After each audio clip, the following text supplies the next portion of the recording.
Lu makan tuh total football 5-1 dibantai, kocak. Ubur-ubur ikan lele, timnas Indonesia kena bantai, le. Ya, berakhir sudah pertandingan antara timnas Indonesia dan juga Australia dengan hasil yang sangat menyakitkan. Babak belur jadi bubur 5-1. Tadinya di awal gue mengira ya timnas Indonesia ini akan mampu menahan imbang Australia karena beberapa pemain inti mereka mengalami cedera. Dan ada hal yang menarik setelah pertandingan selesai di mana para supporter yang menonton di Stadion Allianz meneriakkan nama Sintayong. Sepertinya para supporter kita ini kecewa dengan kualitas dari pelatih baru Patrick Kluivert. Harus Sintayong ya, meski disalahkan makan no ya Patrick Kluivert.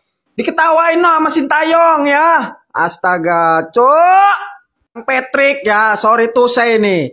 Gua lebih demen lihat Jay Itjes sama Rizky Ridho ya dibanding Mes. Aduh, nggak ada koneknya cowok sama Jay.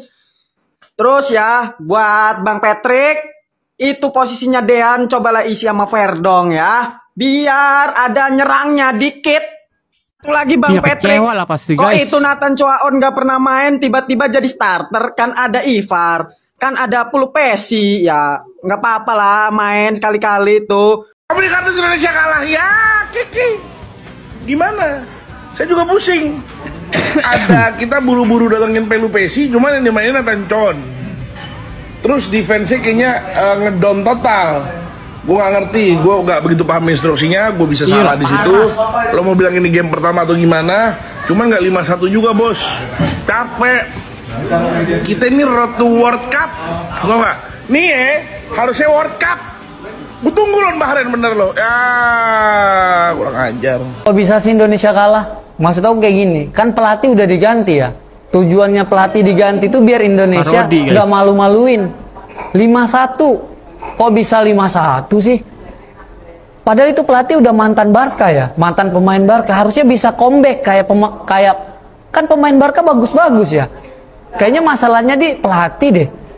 Kalau misalnya kalah cuma 1-0, 2-0 nggak masalah. 5-1 bro. Kalau kayak gitu mending Agus Ganglapan aja yang ngelatih, jangan mantan pemain Barca. Mana yang kemarin ngomong kalau Indonesia pelatihnya Belanda main total football bakalan dekat ke Piala Dunia. Lu makan tuh total football 5-1 dibantai, kocak. Lu juga pada followersnya ya, pengikutnya, kocak lu semuanya. Buat orang-orang yang kemarin teriak stay out, kemana lu semuanya? Masuk gua lu semuanya, kocak. Pasti lu pada jadi munafik semuanya yang ngomong stay out. Ngumpet lu di goa, kocak. Buat lu ya pelatih timnas ya Patrick Kluivert ya. Barusan kick off tadi loh. Barusan kick off. Tiba-tiba semua pemain timnas udah di depan.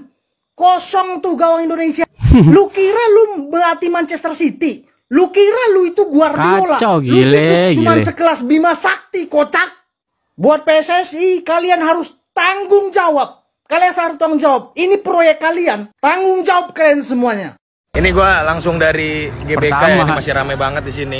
Lu udah pada lihat juga 2 kali golnya itu dari crossing corner ya. Nanti untuk review yang lebih proper mungkin malaman atau besok. Tapi ada satu fun fact yang mau gue kasih tahu kalian, boy.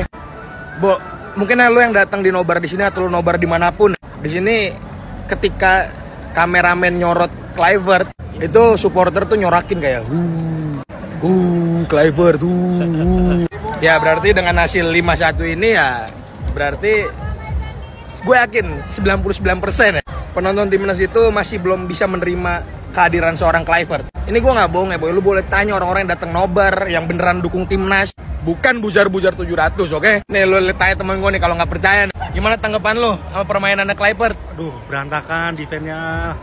Kalau lu gimana Dar? Parah cok, bener-bener disorakin terus sama penonton di sini cok. Jadi bukan gue yang nggak bisa move on dari Sintayong, tapi emang hasil kita jauh banget dari harapan ya. So menurut kalian gimana boy terkait dengan hasil dari timnas kita yang kocak ini? Tulis di bawah ya. Terima kasih boy, jangan lupa follow tapi timnas selanjutnya. Bye. Aduh, lemes pak, lemes. 5-1 loh, 5-1 di GBK 0-0 di Sydney Australia 5-1 dibantai. Sebelum kita mulai, gue pengen nanya dulu nih, ini bukan menggiring atau apa ya? Mungkin ternyata strategi bertahan itu tidak terlalu buruk ya. Terutama melawan tim sekelas Australia. Strategi bertahan bukanlah strategi yang buruk sih menurut gue. Halftime timnas Indonesia udah ketinggalan 3-0 atas Australia, guys. Momentum timnas kita benar-benar hilang setelah Kevin Dix gagal mengkonversikan penalti. Ini pertandingan benar-benar kita diajak terbang tinggi terus jatuh sejatuh-jatuhnya, guys. Awal permainan main bagus, main enak, dapat penalti, sayang penalti nggak masuk. Kayaknya situ drop banget mental, benar-benar drop, momentum hilang, main jadi hancur berantakan. Terlepas dari performa timnas kita yang hancur, Ole Romani menurut gue emang benar-benar pemain yang sangat-sangat berkelas. Kan gue bilang, feeling kuat banget kan, Ole bakal cetak gol di laga ini. Ole bermain benar-benar Spartan, all out banget sampai habis, sampai akhirnya dia pun mencetak gol. Tapi sayang, yang lain pada underperform. Gue nggak mau komentar banyak-banyak, gue pengen mempersilahkan teman-teman aja deh. Coba, menurut kalian komentarnya nih, apa sih sebenarnya yang salah, apa yang harus diperbaiki? Kira-kira buat lawan Bahrain nanti, apa aja yang harus diperbaiki? Yuk, kalian komen aja yuk, daripada gue yang komen ya kan? Yuk kita komen. Let's go. Ya kalau kita lihat pertandingan tadi, Ole Romani ini performanya memang cukup luar biasa banget guys ya. Dan gue lihat dia ini seperti lagi ngegendong satu tim. Dan yang jadi pertanyaan gue, kenapa Nathan Joaon ini nggak diganti di babak kedua guys? Kan ada Pelupesi, pemain baru timnas Indonesia. Jadi kita bisa lihat kualitas dia seperti apa. Jadi kalau menurut gue pertandingan kali ini itu benar-benar buat kecewa guys. Nggak ada yang bisa dibangga-banggain sama sekali. Jelek banget mainnya. Full menyerang, lupa bertahan. Ya 5-1 tim nasional kita kalah dari Australia. Baru kali ini kita nonton sepak bola Indonesia kayak nonton Barca. Ya, kayak Barca waktu digulung Munchen. Nah, rasanya kira-kira begini. Rontok. Ya kalah nggak apa-apa. Yang penting nanti di saat di akhir pertandingan mau saling curhat karena keresahan soal kekalahan ini bahasanya nyambung. Karena kalau kemarin kan masih terkendala bahasa. Nah sekarang bahasanya udah sama. Jadi kalau curhat bisa saling ngerti. Memang agak mengejutkan ya starting line up-nya begini ya. Gua agak heran juga Joaon sama Strike diturunin dan malah Ivan Jenner dan Pelupesi yang naturalisasinya sudah dikebut tapi malah nggak dimainin. Yang ngalahin Indonesia 5-1 ini starting line up-nya nggak ada apa-apanya dibanding starting line up waktu mereka semua datang ke GBK. Waktu iya bener-bener, aduh, full tim dan kita bisa nahan imbang di GBK. Apakah ini dampak dari bis yang dikasih sama Australia untuk transportasi Indonesia ini? Kita itu Garuda, sama dia ditulisin Murai. Murai itu bisanya ngoceh, bukan praktek. Emang sialan sih Australia juga. Apakah ini kesalahan pemain ataukah ini kesalahan pelatih? Ataukah gara-gara didatengin orang-orang yang bikin apes, istirahatnya keganggu, kemudian konsentrasi terpecah? Ya pertandingan udah jalan, hasilnya udah ada, nasi udah menjadi bubur. Nah sekarang udah nggak bisa diulang lagi. Nah tinggal nanti bagaimana Bahrain bertandang ke Indonesia dan Indonesia bisa memanfaatkan itu meraih poin penuh supaya menjaga asa untuk masuk ke Piala Dunia. Timnas Indonesia terbantai, hasil yang benar-benar memalukan. Dan setelah melihat hasil ini kalian pasti terbayang satu hal. Inilah akibat kalau Pak Erick Thohir berani mengganti pelatih di tengah chemistry yang udah sangat bagus dibangun oleh Coach Sintayong. Dan sangat jelas di pertandingan ini Patrick Kluivert terlalu pede bermain terbuka melawan tim langganan Piala Dunia. Sangat berbeda dengan Coach Sintayong yang meski dia nggak bisa bahasa Inggris, tapi dia sangat memahami kapasitas pemain yang ada dan memahami kapasitas pemain lawan. Dan setelah kekalahan yang memalukan hari ini, akhirnya kita baru sadar kenapa Coach Sintayong selalu bermain counter attack dan bermain 5 back. Ya karena inilah alasannya.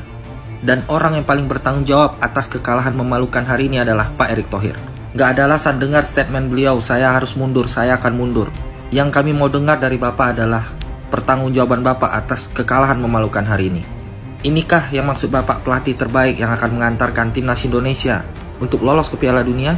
Dan aku sangat apresiasi atas penampilan Ole Romani yang sangat ngotot. Yang akhirnya dalam debutnya kali ini dia mencetak 1 gol untuk timnas Indonesia. Kalau menurut kalian gimana guys melihat hasil yang sangat memalukan untuk timnas Indonesia hari ini? Coba tulis di kolom komentar. Kekalahan timnas Indonesia kali ini memang gak habis pikir guys. Masalahnya itu skornya telak banget 5-1. Dan banyak para supporter kita itu merindukan sosok Sintayong guys. Dimana kalau di era Sintayong bertahan melakukan serangan balik. Tapi di era Patrick Kluivert menyerang gak ada yang bertahan. Jadi kita sering banget kebobolan bola-bola corner. Dan kali ini gue memprediksi kalau timnas Indonesia ini akan lanjut ke putaran 4 guys. Itu pun kalau Patrick Kluivert mampu melakukan perubahan-perubahan besar di dalam tim. Ya semoga aja ya tanggal 25 ini bermain di kandang sendiri. Jangan sampai timnas Indonesia kalah.